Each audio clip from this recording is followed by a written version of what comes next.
Bonjour, bienvenue aux conférences santé du CHU Grenoble-Alpes.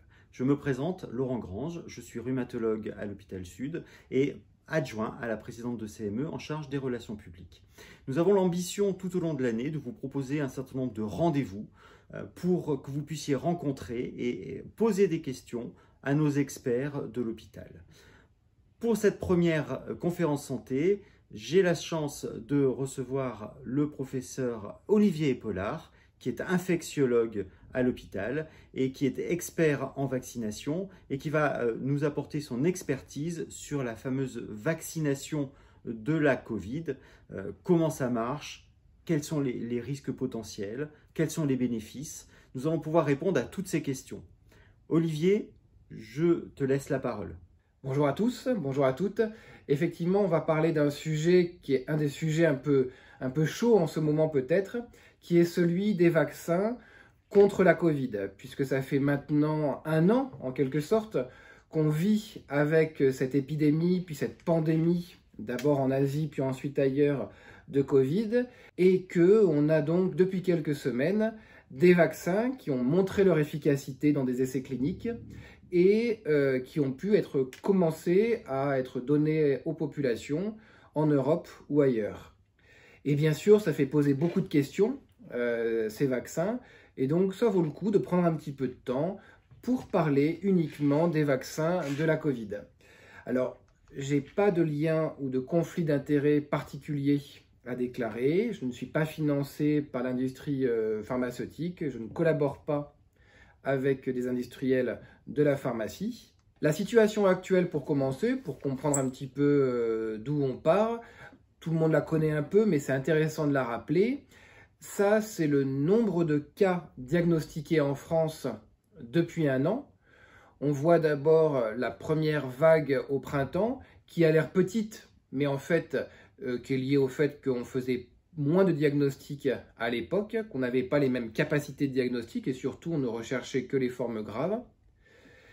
L'arrêt ou presque de la circulation du virus qu'il y a eu au cours de l'été, et puis la deuxième vague qu'il y a eu depuis le mois de septembre, le mois d'octobre, et qui a entraîné donc des nouvelles mesures, et en particulier un confinement, qui a été efficace, moins peut-être que la première fois, puisqu'on n'est pas retourné du tout à 0, et même depuis quelques semaines, on est en train de réaugmenter, et il y a plein de questions sur les mesures adéquates pour stopper cette remontée. Ça, c'est ce qui se passe en France. C'est intéressant de voir peut-être ce qui se passe aussi dans d'autres pays. Là, c'est le nombre de cas dans différents pays. En haut, c'est les États-Unis. Ils ont beaucoup de cas aussi parce que c'est un grand pays. Mais en tout cas, c'est là qu'il y a le plus de cas actuellement au monde.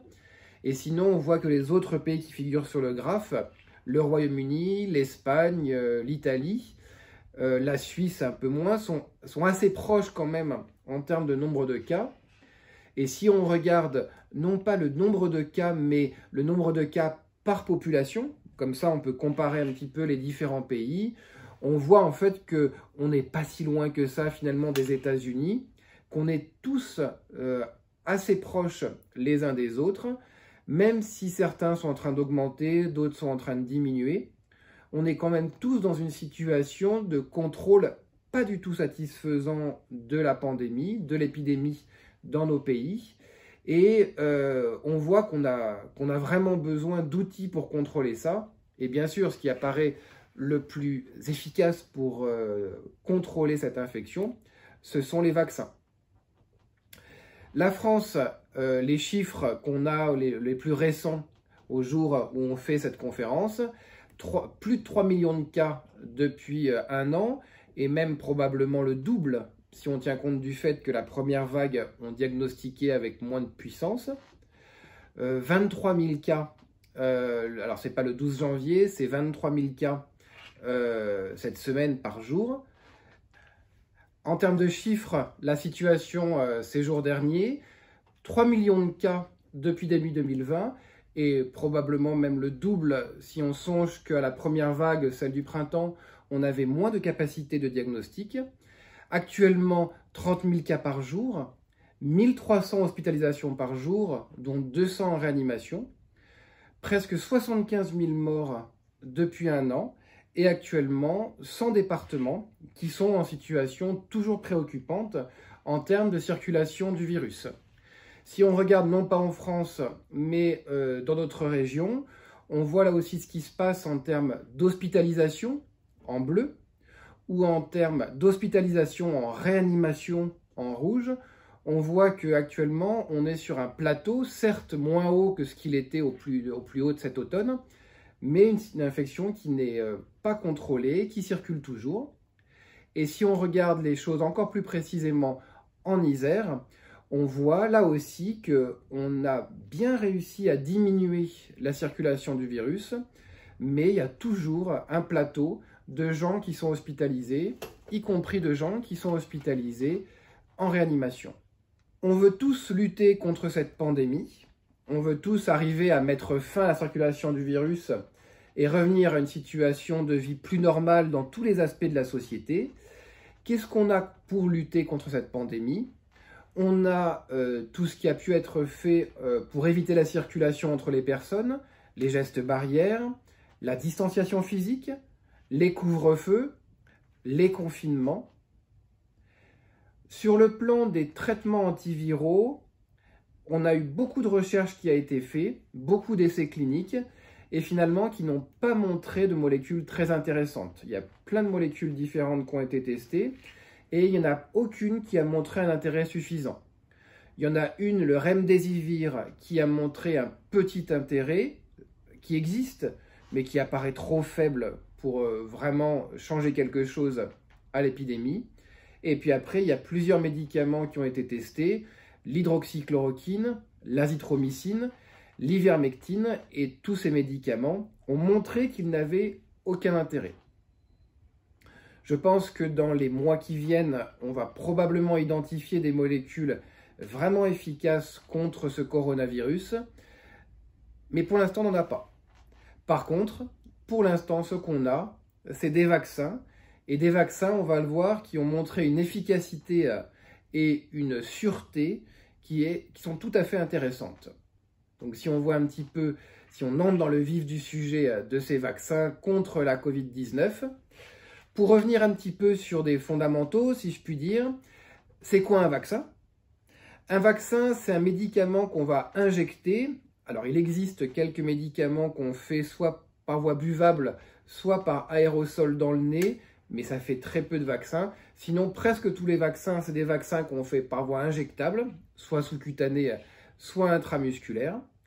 Et le but, c'est que cette injection conduise le système immunitaire à déclencher une réponse immunitaire, en particulier des anticorps, qui vont protéger contre l'infection. Le but, c'est que une fois vacciné, une fois immunisé, le système immunitaire est appris à reconnaître le pathogène, et quand le pathogène arrive, quand le microbe arrive, le système immunitaire l'élimine avant qu'on soit malade. Comment ça marche un vaccin ? Comment est-ce qu'on fait pour apprendre au système immunitaire à reconnaître un futur pathogène, un microbe dont il pourrait croiser la route plus tard ? Eh bien, soit on injecte simplement une partie du microbe, c'est ce qu'on fait pour le tétanos, la diphtérie, les papillomavirus, HPV, l'hépatite B, soit on injecte un microbe entier qu'on a tué, c'est ce qu'on fait avec la polio, soit on prend un microbe vivant sous une forme très atténuée, on l'a cultivé au laboratoire, puis modifié au laboratoire pour le rendre beaucoup moins virulent. Et donc quand on l'injecte, on n'est pas malade, mais par contre le système immunitaire apprend à reconnaître le pathogène. C'est ce qui se passe pour la varicelle, la rougeole ou pour le BCG. Par ces différents moyens, on peut montrer au système immunitaire à quoi ressemble le microbe contre lequel il faut développer une réponse. Et quand on a fait cette réponse, on est protégé. Là, on peut se demander, parce que les vaccins, à la fois, c'est des choses qu'on connaît bien, et à la fois, c'est une maladie qu'on ne connaissait pas du tout, ou très peu. Il y avait eu d'autres coronavirus avant, mais quand même, il y a un an. Comment est-ce qu'on a fait pour avoir des vaccins anti-Covid aussi rapidement que ça ? Comment est-ce qu'on a réussi à mettre au point aussi rapidement que ça des médicaments qui sont efficaces pour déclencher une réponse, pour apprendre au système immunitaire à reconnaître le pathogène. D'une part, encore une fois, ce n'est pas le premier coronavirus qui fait une épidémie de grande ampleur. Il y avait eu en particulier le SARS en 2003, puis le MERS depuis 2012, qui avait déjà donné des infections assez préoccupantes chez l'humain. Et donc, il y avait eu tout un travail qui avait déjà été fait sur ces vaccins pour regarder quel était, pour ces pathogènes, je veux dire, pour regarder quel était le meilleur moyen de déclencher une réponse immunitaire protectrice. L'autre chose, c'est que ça fait maintenant plusieurs décennies qu'il y a une recherche très active qui est faite sur les vaccins pour essayer de trouver des vaccins contre de nouvelles maladies ou contre de vieilles maladies d'ailleurs. En particulier, il y a deux domaines où on a beaucoup cherché. C'est le vaccin contre le VIH, le virus du sida, et c'est les vaccins contre les cancers. Il y a eu une très grosse activité de recherche qui a été faite dans ces domaines. Pour le VIH en particulier, ça a été presque que des échecs. On n'est pas parvenu à mettre au point un vaccin contre le VIH.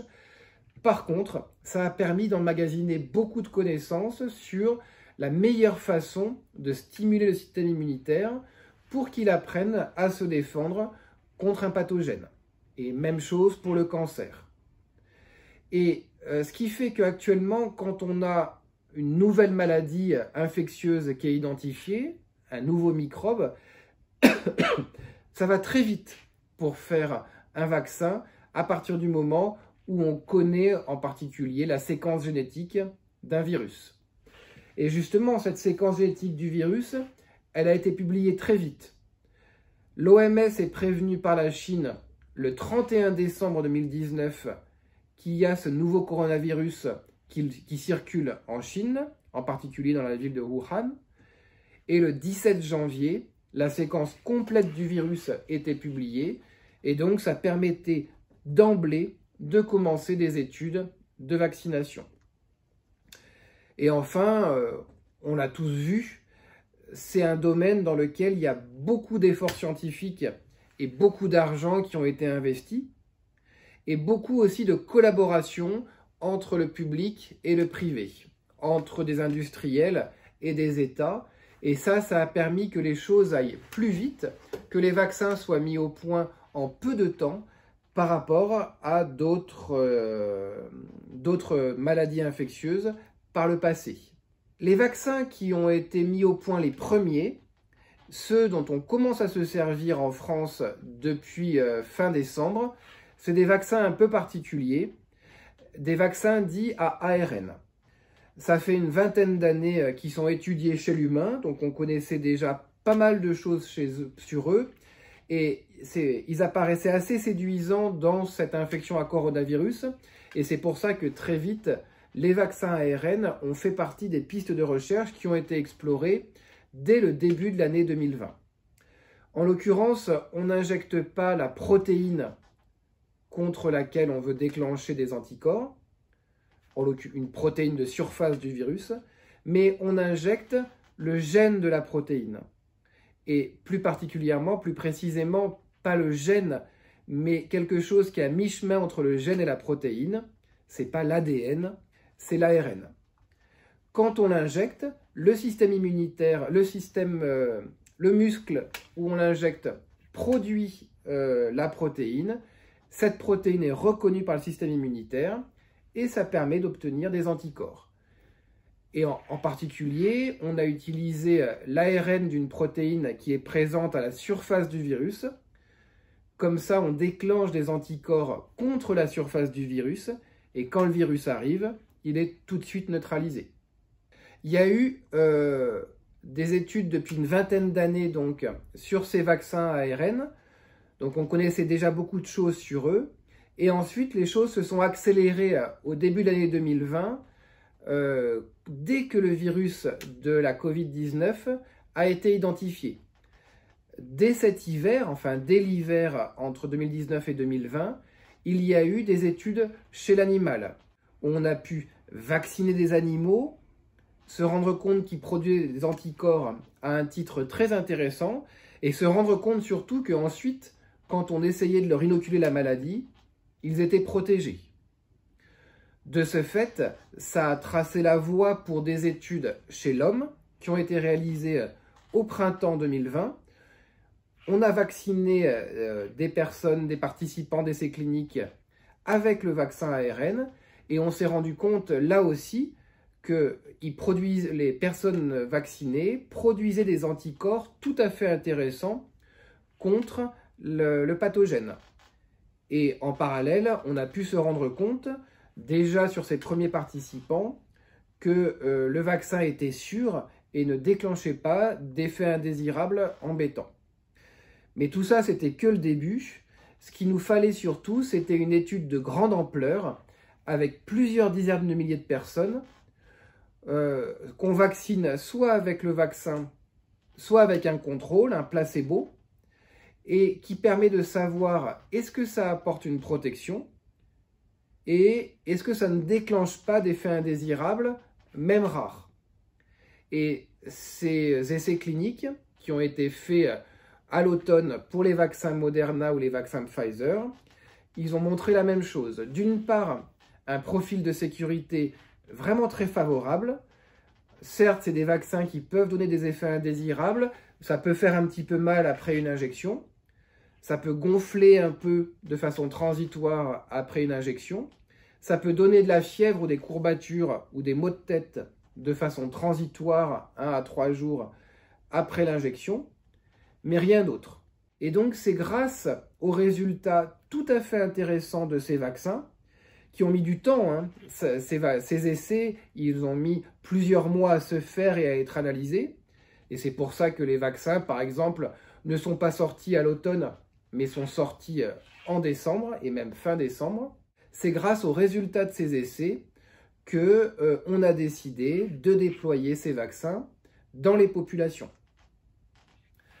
On a donc 2 vaccins ARN disponibles en France, 2 vaccins qui sont très proches, un du fabricant Pfizer associé à l'industriel BioNTech et un autre du laboratoire Moderna. Ils sont très très proches, ces vaccins.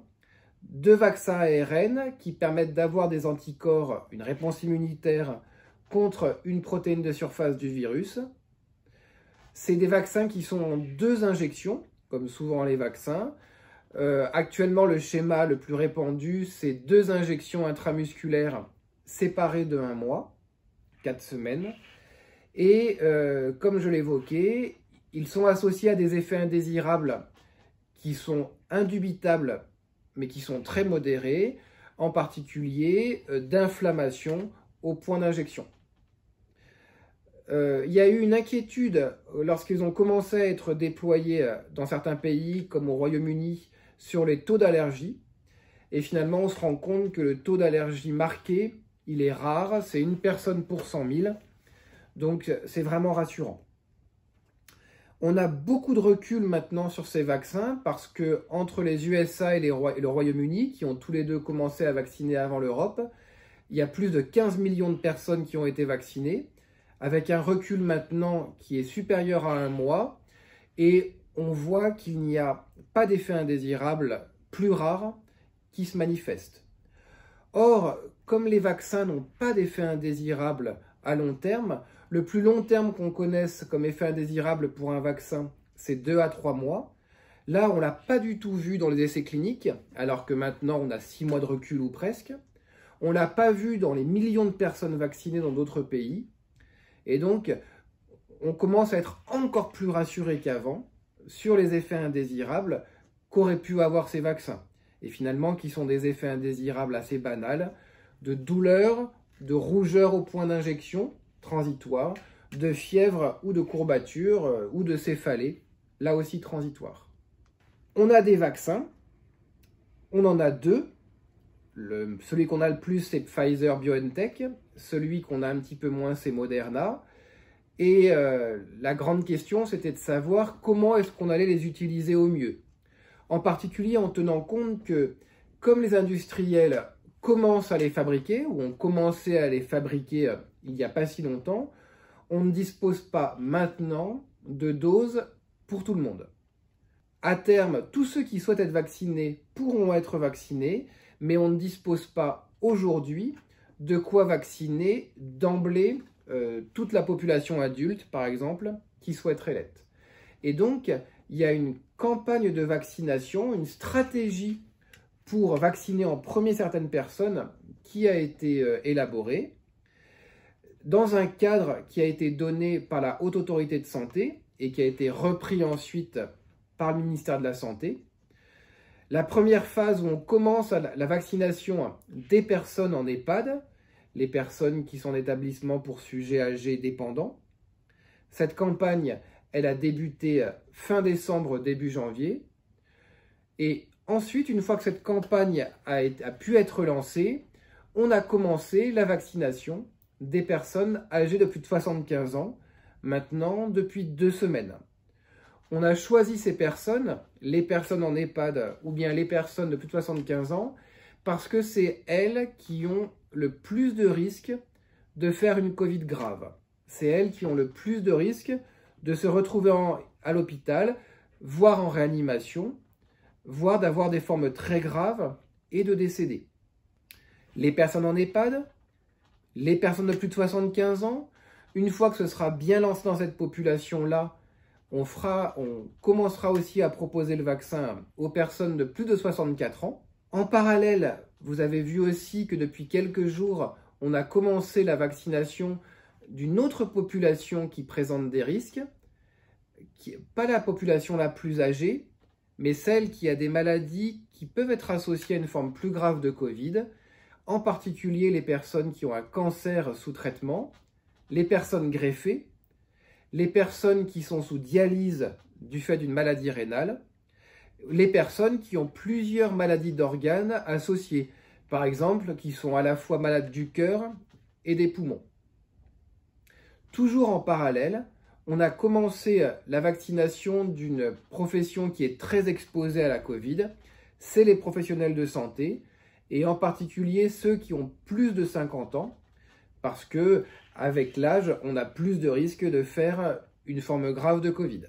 Donc on a quand même beaucoup de personnes à vacciner dans les semaines qui viennent ou dans les mois qui viennent, si on tient compte de l'âge, si on tient compte des maladies chroniques, si on tient compte de la profession. Et la stratégie ensuite, c'est qu'une fois que toutes ces vaccinations seront bien entamées et qu'on aura vacciné un nombre important de personnes, on commence également la vaccination des personnes dans la population générale de plus de 50 ans, mais de moins de 65 ans, et les professionnels de santé plus jeunes. Et ensuite, toujours dans cette perspective de vaccination des personnes au fur et à mesure de l'arrivée des vaccins, on vaccinera d'autres personnes moins à risque, mais à risque quand même. On vaccinera d'autres professionnels à risque. Et à terme, le but, c'est de vacciner tous les adultes qui le souhaiteraient.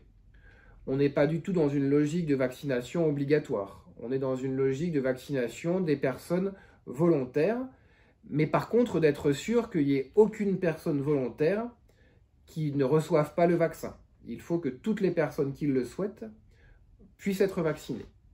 C'est une stratégie qui repose sur des choses qu'on connaît bien, en particulier nos capacités à vacciner, et en même temps, il y a des inconnus. On ne sait pas forcément très longtemps à l'avance combien de vaccins vont être livrés à l'Europe par les fabricants. On a de la visibilité, mais pas forcément de la visibilité sur le très long terme.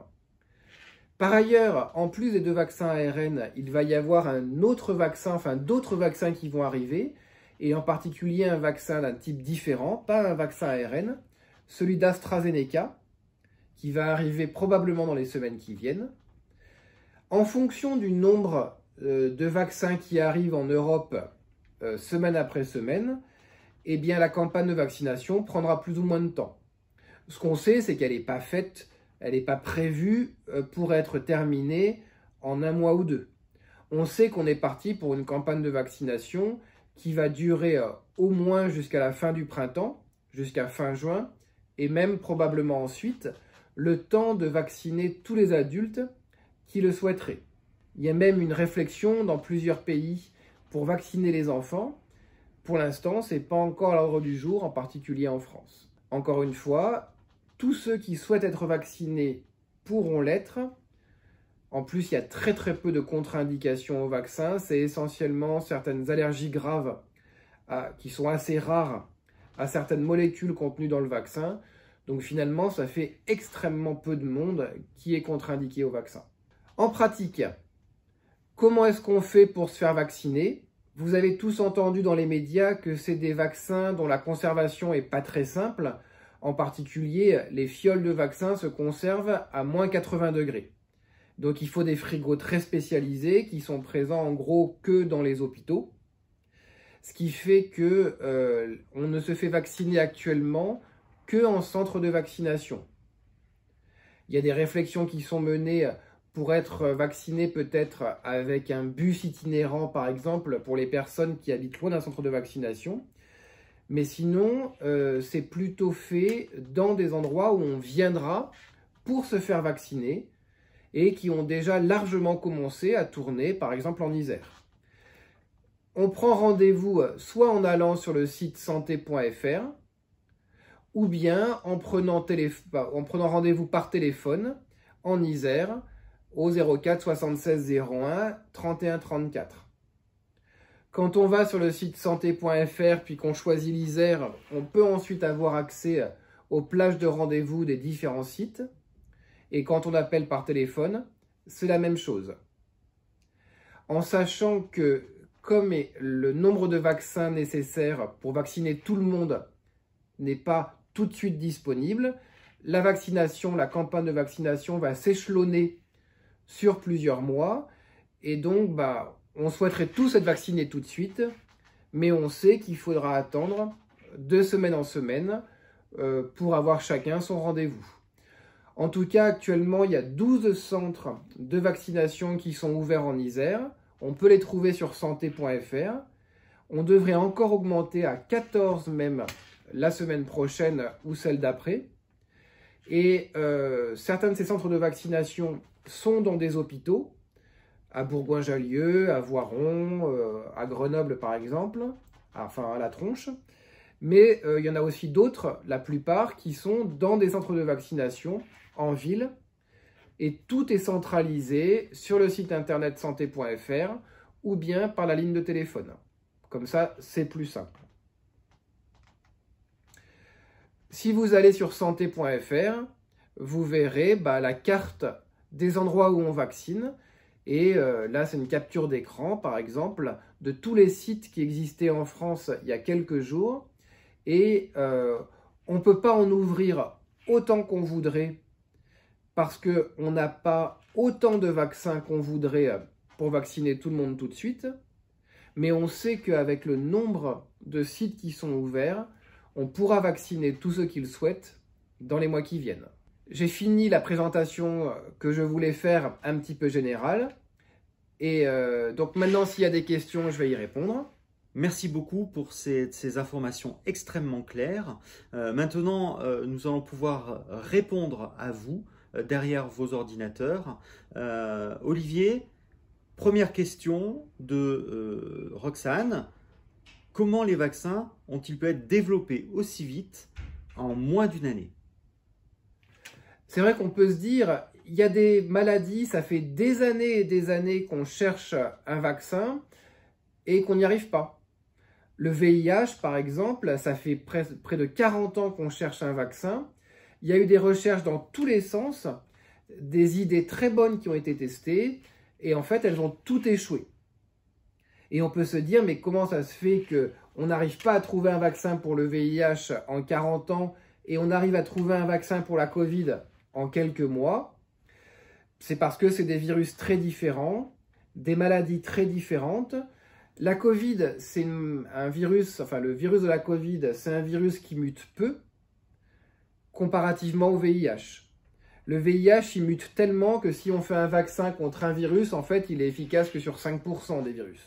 On n'a pas eu ce problème-là, ou en tout cas pas encore, avec la Covid par exemple.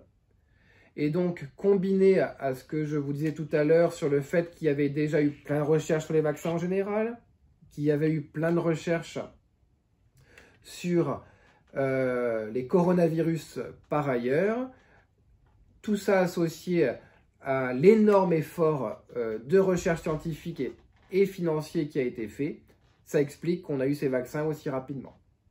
Zoé nous pose une deuxième question. Peut-on attraper la Covid une fois vacciné?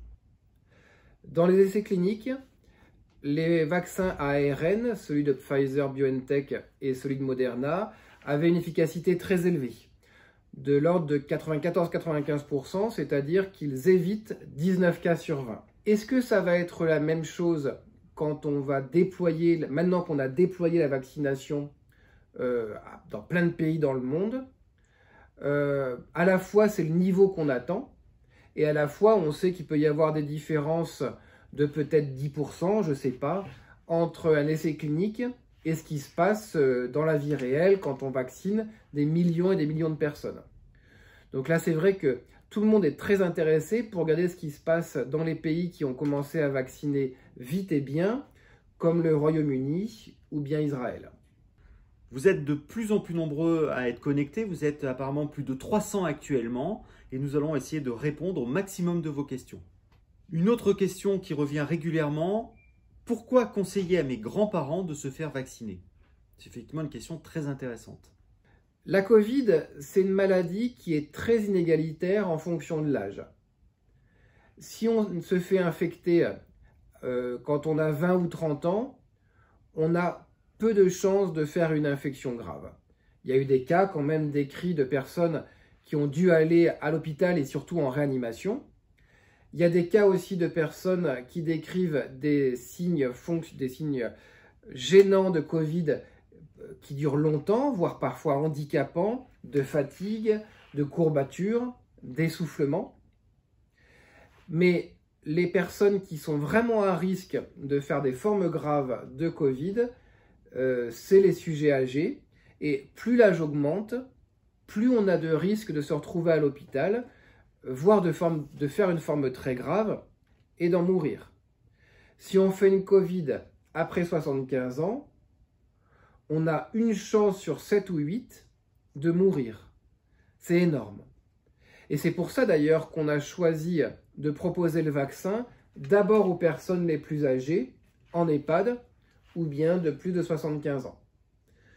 Donc il faut conseiller aux personnes autour de nous, les plus âgées, de se faire vacciner pour leur éviter de faire une forme grave de Covid.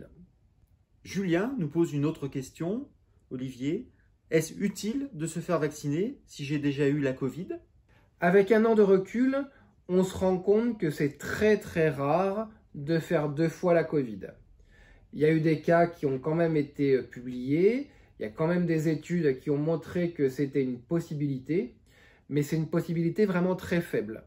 Manifestement, comme presque toutes les autres infections, ou comme plein d'autres infections virales, quand on fait l'infection, ensuite le système immunitaire a compris le truc, si je puis dire, et on n'est pas infecté à nouveau. Donc, est-ce qu'il faut se faire vacciner si on est déjà protégé par la maladie? En tout cas, pas de façon prioritaire. Probablement que les personnes qui ont eu la Covid, elles seront vaccinées, mais pas vaccinées parmi les premières. Et en tout cas, ce qu'on recommande vraiment, c'est dans les 3 mois qui suivent la Covid, c'est vraiment pas la peine, parce qu'en général, les gens ont tellement d'anticorps dans le sang que le vaccin ne servira à rien. Si j'ai fait une Covid, après ma première injection, dois-je recevoir la deuxième injection? Là aussi, c'est quelque chose de très pratique, mais qui est très important. Si on se fait vacciner et que par malchance, on est en contact avec quelqu'un qui a la Covid très proche de sa vaccination, on ne sera pas protégé. Et donc, on peut faire, dans certains cas, une Covid alors qu'on vient d'être vacciné. Est-ce qu'il faut faire une deuxième injection, la seconde injection, dans ce cas-là? Probablement pas. Ça rejoint un peu la question d'avant. Si on a déjà fait l'infection, on est déjà en partie protégé. C'est quelque chose qui est en réflexion et il y aura probablement des recommandations au niveau national sur ce sujet. En tout cas, pas de deuxième dose dans les 3 mois qui suivent la Covid. Juliette nous pose une question. Le vaccin est-il efficace contre les variants? Ça, c'est vraiment une question importante, les variants. Les variants, c'est le fait que le virus peut faire des erreurs sur son code génétique quand il se réplique et donc donne naissance à des virus un peu différents. Et de virus un peu différents en virus un peu différents, même si c'est un virus qui ne mute pas, le SARS-CoV-2, le virus de la Covid, de changement en changement, de mutation en mutation, on finit par avoir des virus qui sont assez différents des autres virus qui circulent. Et c'est ça qu'on appelle les variants. La grande question, c'est est-ce que ces variants ont trop varié, justement, sont trop différents et risqueraient de ne pas être reconnus par le système immunitaire quand j'ai été vacciné. C'est vrai que c'est une crainte qui est complètement légitime et à mon avis d'ailleurs c'est un vrai risque dans les mois qui viennent si jamais on ne vaccine pas suffisamment et que le virus continue à circuler. Pour l'instant, sur les différents variants qui ont été détectés, on les appelle le variant anglais, le variant sud-africain, le variant brésilien. Les données dont on dispose, c'est que les anticorps des personnes vaccinées, elles arrivent bien à neutraliser ces virus, ces variants. Donc actuellement, on est serein. Mais c'est quand même un signal d'alarme pour nous dire, si on laisse circuler trop longtemps le coronavirus de la Covid-19, il va y avoir des variants très différents et qui ne seront pas pris en compte par le vaccin. Et il faudrait peut-être alors, dans quelques mois, revacciner. Pour l'instant, heureusement, on n'en est pas là. À partir de quand est-on immunisé? Dans l'essai clinique, on est immunisé à partir de 2 semaines, disons, après la première dose. C'est-à-dire qu'on se rend compte que 2 semaines après la première dose, il y a beaucoup moins de cas dans le groupe vacciné que dans le groupe placebo. La deuxième dose, ensuite, elle permet d'être encore mieux protégé et surtout d'être protégé à long terme. La plupart des vaccins qui ne sont pas des virus vivants, et l'ARN, ce n'est pas un virus vivant, la plupart des vaccins qui ne sont pas des virus vivants ont besoin de au moins 2 injections pour permettre d'avoir une mémoire qui dure plusieurs années. Donc la seconde injection est vraiment importante parce qu'elle permettra d'être protégé longtemps. En tout cas, il ne faut pas se dire qu'après une injection, on est protégé complètement. Il faut vraiment attendre les 2 injections. Et même après 2 injections, pour l'instant, il ne faut pas arrêter les gestes barrières. Finalement, les gens ont une question qui revient régulièrement ce soir. Quels sont les effets indésirables attendus? Peuvent-ils se déclarer dans plusieurs mois ou plusieurs années après la vaccination?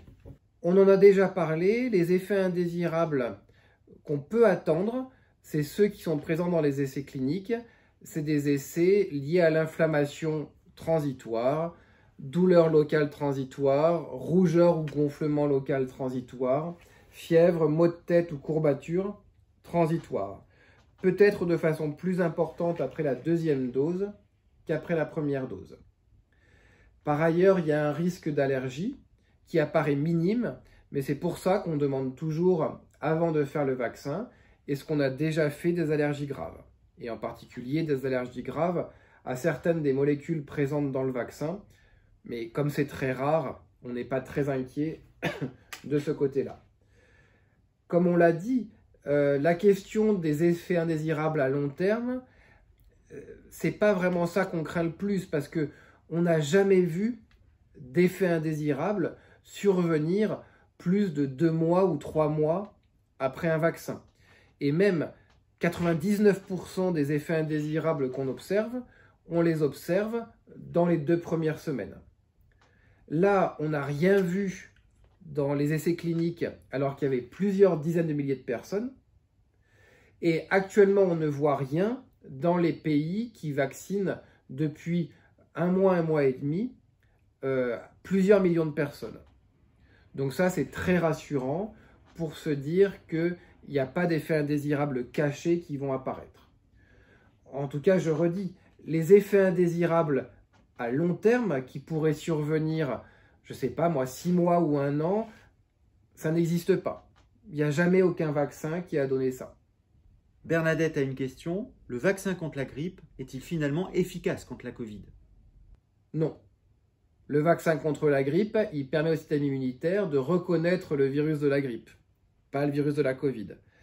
Donc l'un ne marche pas sur l'autre. Une autre question qui revient assez fréquemment, qu'est-ce que l'immunité collective? On en a beaucoup entendu parler. Combien de temps faut-il attendre pour que la vaccination réduise le nombre de contaminations et que finalement on puisse vivre de nouveau normalement? L'immunité collective, c'est le fait que si suffisamment de personnes ont des anticorps contre un virus, au bout d'un moment, le virus arrête de circuler. Parce que chaque fois qu'il arrive sur une nouvelle personne, il y a de fortes chances pour que la personne ne soit pas infectée grâce aux anticorps qu'elle aurait au préalable. Et plus il y a de personnes qui ont ces anticorps dans la population, plus l'immunité de la population est importante, moins le virus va circuler et plus on a de chances que l'infection disparaisse ou en tout cas devienne très rare. Pour la rougeole, c'est ce qu'on essaye d'atteindre. Alors comme la rougeole est très contagieuse, il faut vacciner au moins 95% des personnes pour être sûr que la rougeole arrête de circuler à 100%. On n'y est pas encore arrivé en France, mais on va y arriver. La Covid, elle est beaucoup moins contagieuse que la rougeole, et donc le nombre de personnes qu'il faudra vacciner pour obtenir une chute de la circulation, il sera probablement des 2/3, voire des 3/4. En tout cas, on observera quelque chose bien avant d'avoir vacciné, je ne sais pas moi, 90% de la population. On observera un effet bénéfique bien avant. Et au final, se faire vacciner est-il gratuit actuellement en France? Oui, l'État français, comme presque tous les autres pays d'ailleurs, a décidé que, comme les tests PCR par exemple, se faire vacciner, c'était gratuit à 100%. Pour les 2 doses, pour tous les vaccins. Merci Olivier. Nous avons aussi beaucoup de questions sur la différence entre les différents vaccins, puisqu'on a des vaccins Pfizer, Moderna, AstraZeneca. Quelles sont les différences entre ces différents types de vaccins? Sont-ils tous sûrs et efficaces? Qu'en penses-tu? En ce qui concerne les 2 vaccins ARN, Pfizer-BioNTech et Moderna, ils sont vraiment très proches l'un de l'autre.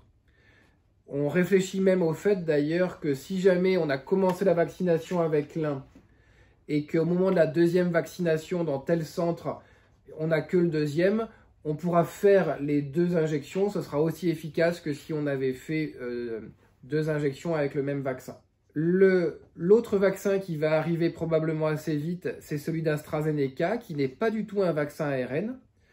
Là, c'est un vaccin qu'on appelle basé sur un vecteur viral, c'est-à-dire qu'on prend un virus inoffensif, et en particulier qui n'est pas capable de se répliquer dans le corps humain, et on lui fait exprimer une protéine du coronavirus. Comme ça, quand on injecte ce virus, le système immunitaire apprend à reconnaître, comme si c'était une vraie infection, la protéine du coronavirus, fait des anticorps, et ça permet de protéger les gens quand le vrai microbe complet, le vrai coronavirus, arrive. Ce vaccin-là, il va arriver probablement courant février. Les résultats des différentes études qui ont été menées sont actuellement scrutés par l'autorité de santé. Les auditeurs ont beaucoup entendu dans les médias que lorsqu'on était allergique, il ne fallait pas se faire vacciner. Donc, une question qui revient fréquemment actuellement, puis-je me faire vacciner si je suis allergique aux acariens ou avec une allergie alimentaire? Oui. Les personnes qui ont de l'allergie qui contre-indiquerait la vaccination, ce serait en cas d'une réaction très particulière qu'on appelle anaphylaxie. C'est les réactions en particulier où on a un œdème de la gorge ou bien on a une atteinte pulmonaire aiguë comme une crise d'asthme en aigu, ou bien on a un choc avec une baisse de la tension brutale, ce qu'on appelle un choc anaphylactique, et que ce soit déclenché par des constituants du vaccin. En particulier, il y a un constituant du vaccin qui s'appelle le PEG, le polyéthylène glycol. Et il y a en France de très rares personnes qui sont allergiques à ce PEG, à ce polyéthylène glycol. C'est un médicament qui est très utilisé, entre autres contre la constipation. Et donc, on sait que c'est un médicament qui est très bien toléré avec très peu d'allergies. Mais si quelqu'un sait qu'il est allergique au PEG, actuellement, on recommande soit de ne pas faire la vaccination, soit de le faire à l'hôpital dans des conditions très particulières. Mais ça concerne presque personne. Si vous avez par ailleurs une allergie à autre chose, vous pouvez être vacciné. Pas de problème. Une autre question de Romain. Finalement, les vaccins ARN peuvent-ils modifier nos gènes? Non. Les vaccins ARN, ils ne peuvent pas modifier notre génome, nos gènes. Ce qu'on injecte, ce n'est pas un gène, c'est une version un peu différente du gène, ce n'est pas l'ADN, c'est l'ARN, une molécule qui est détruite assez rapidement et qui ne va pas du tout aller modifier nos gènes. C'est une crainte qui a été évoquée par certains très rares scientifiques, mais en fait, il n'y a aucune théorie ou aucune expérience en pratique qui permettent de dire que c'est possible. Ça n'a jamais été observé, donc ce n'est pas du tout un risque qui existe. Actuellement, les populations pour lesquelles le vaccin est destiné sont les personnes les plus âgées, les plus fragiles et les soignants. Mais finalement, les enfants, là-dedans, peuvent-ils ou doivent-ils se faire vacciner? Dans les recommandations actuelles, on ne vaccine pas les enfants.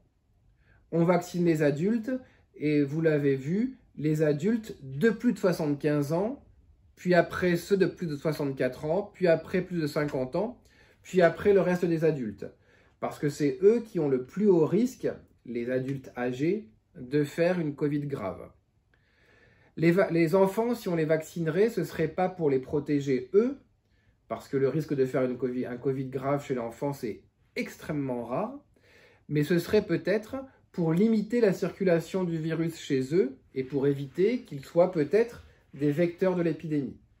C'est quelque chose qui est très discuté, très réfléchi dans de nombreux pays. Israël a commencé à vacciner cette semaine les adolescents et c'est quelque chose effectivement que tout le monde observe avec beaucoup d'intérêt. Vous êtes très très nombreux, parce que vous êtes plus de 300 encore une fois, toujours connectés ce soir. Et donc vous pouvez encore poser vos questions à notre expert, le professeur Olivier Epaulard du CHU Grenoble-Alpes. Finalement, vous nous posez la question, combien de temps va durer la campagne vaccinale?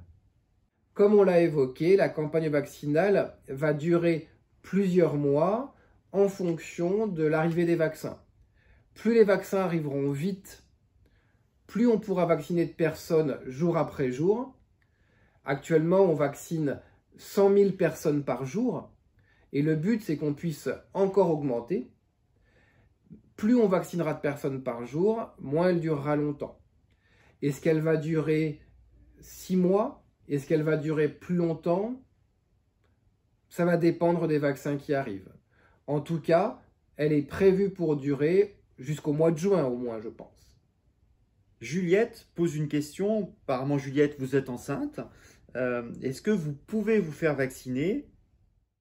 Il n'y a pas eu de grande étude pour voir si le vaccin était néfaste chez la femme enceinte, mais de ce qu'on connaît des vaccins, et on connaît très bien les vaccins, il n'y en a presque aucun qui est contre-indiqué chez la femme enceinte. Donc celui-ci, on ne le recommande pas forcément chez la femme enceinte. Par contre, une personne qui serait médecin ou infirmière et qui serait enceinte, moi je lui recommanderais de se faire vacciner. Et nous avons une autre question d'une autre auditrice. Et si j'ai un cancer, est-ce que je dois me faire vacciner finalement?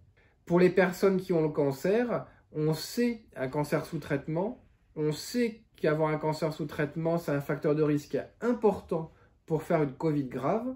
Et donc, on recommande très largement aux personnes qui ont un cancer sous traitement d'être vaccinées. Et on a commencé dans différents hôpitaux, et entre autres à l'hôpital de Grenoble, à vacciner les personnes qui venaient pour leur chimiothérapie, par exemple. C'est très clair. Autre question des auditeurs. Vous pouvez encore poser vos questions. Y a-t-il finalement des contre-indications au vaccin? On en a déjà parlé. Les contre-indications, elles sont essentiellement celles de cette allergie très rare à certains constituants du vaccin. Donc pour l'instant, pour ainsi dire, il n'y a presque aucune contre-indication. Un certain nombre d'entre vous nous posent la question, pourquoi faut-il 2 injections? On fait 2 injections parce que le système immunitaire, il comprend mieux quand on lui montre 2 fois les choses.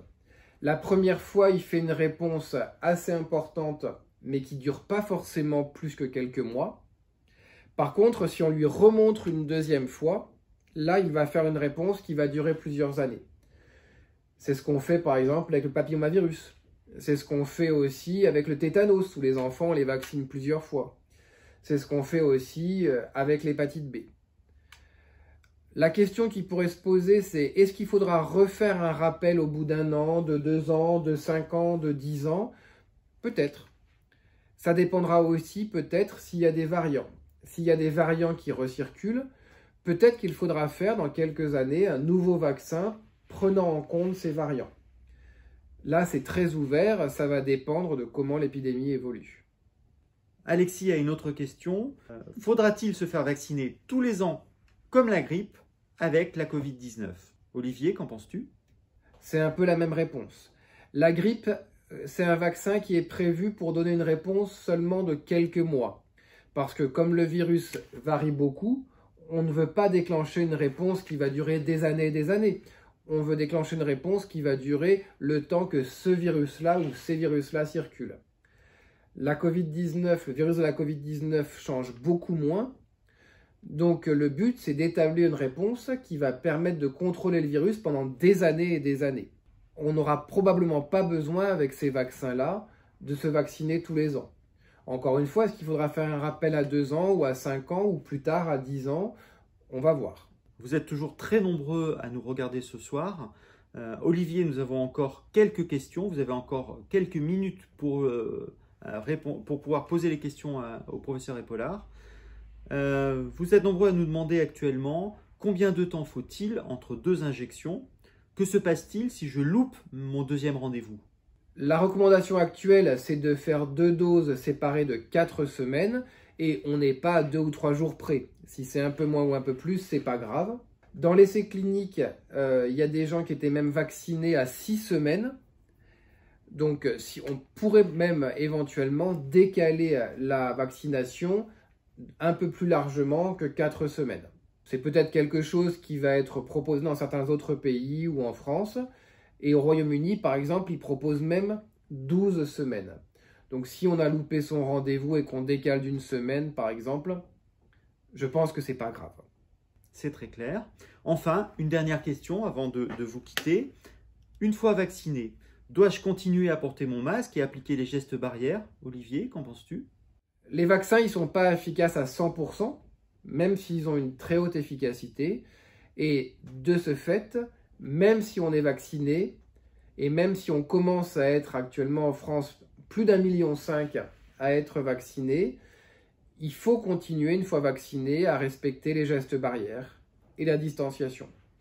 Ce qu'on espère tous, c'est que d'ici la fin du printemps, si on a vacciné assez de monde, on pourra progressivement, ensemble, comme une société entière, arrêter peut-être certains gestes barrières, rouvrir les cinémas, les restaurants, les théâtres, les facultés normalement, etc., etc.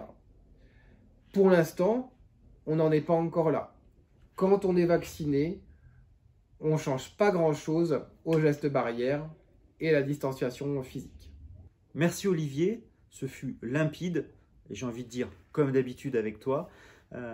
Merci, chers auditeurs, d'avoir pris le temps d'assister à cette conférence santé du CHU Grenoble-Alpes. Nous vous donnons rendez-vous pour une nouvelle conférence santé dans quelques semaines. Vous pouvez retrouver l'ensemble des conférences santé sur la chaîne YouTube du CHU Grenoble-Alpes. Et je tenais à remercier le service communication du CHU qui a organisé cette conférence. Merci beaucoup, bonne soirée et à bientôt.